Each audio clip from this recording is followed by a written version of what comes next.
ஆரோக்கியமும் அறுசுவையும் சங்கமிக்கும் மாபெரும் FMCG Expo and Food Bazaar 2025 நாள் டிசம்பர் 26, 27 மற்றும் 28 தேதிகளில். இடம் சென்னை ட்ரேட் சென்டர் நந்தம்பாக்கம். அனைவரும் வருக, அனுமதி இலவசம். Welcome to Ratna fan house sparkling new year sale. December 31 முதல் ஜனவரி 4 வரை 5 நாட்களுக்கு மட்டுமே. Sparkling new year sale. Ratna fan house, Rajabathar street, T நகர்.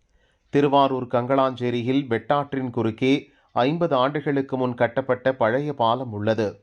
மயிலாடுதுறை, சிதம்பரம், சென்னை செல்லும் வாகனங்கள் இதன் வழியே கடந்து செல்கின்றன.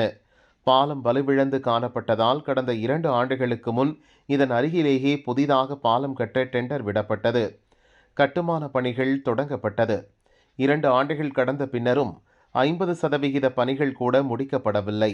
ஏற்கனவே பயன்பாட்டில் உள்ள பழைய பாலத்தில் விரிசல் தென்பட்டதால் அதன் வழியாக கனரக வாகனங்கள் செல்ல தடை விதிக்கப்பட்டுள்ளது.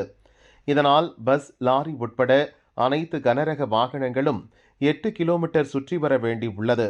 இரவு நேரங்களில் கனரக வாகனங்கள் பாலத்தின் குறுக்கே தற்காலிகமாக ஏற்படுத்தப்பட்ட தடுப்புகளை உடைத்து செல்கின்றன.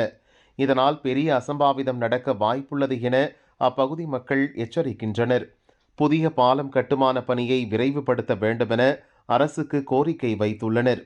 இப்போ பார்த்தீங்கன்னா எவ்வளோ நெருக்கடி இருக்குங்கிறத பாருங்க. இவ்வளோ ஒரு சூழல்ல இந்த கன்னியாகுமரி சென்னை வழித்தடத்தை இன்னும் விரைந்து முடித்து சாலை பணி துவங்கப்பட்டிருக்கு. அந்த துவங்கப்பட்ட பணிகளையும் 50% முடிக்காதனால எல்லாருமே 8 கிலோமீட்டர் சுற்றி வர வேண்டிய சூழல் ஏற்படுது. பிரதான போக்குவரத்து பகுதியாக இந்த பாலத்தை விரைந்து முடிக்கணும்னு இந்த பகுதி மக்கள் சார்பாக கேட்டுக்கிறேன். ஏற்கனவே சென்னை கன்னியாகுமரி இடையிலான வழித்தடத்தில் இந்த பாலம் வழியாக செல்லும் சாலையை இணைத்து இருவழி பாதையாக தரம் உயர்த்தப்பட்டு வந்தது. இந்த பணிகள் நிறைவடைந்து விட்டதாக அறிவித்து கடந்த நவம்பர் மாதம் முதல்வர் ஸ்டாலின் காணொலி காட்சி மூலமாக சாலையை திறந்து வைத்தார். வெட்டாற்றின் குறுக்கே பாலம் கட்டுமான பணி மந்தகதியில் நடப்பதால் திறப்பு விழா முடிந்தும் முழுமையாக மக்கள் பயன்பாட்டுக்கு வராமல் உள்ளது.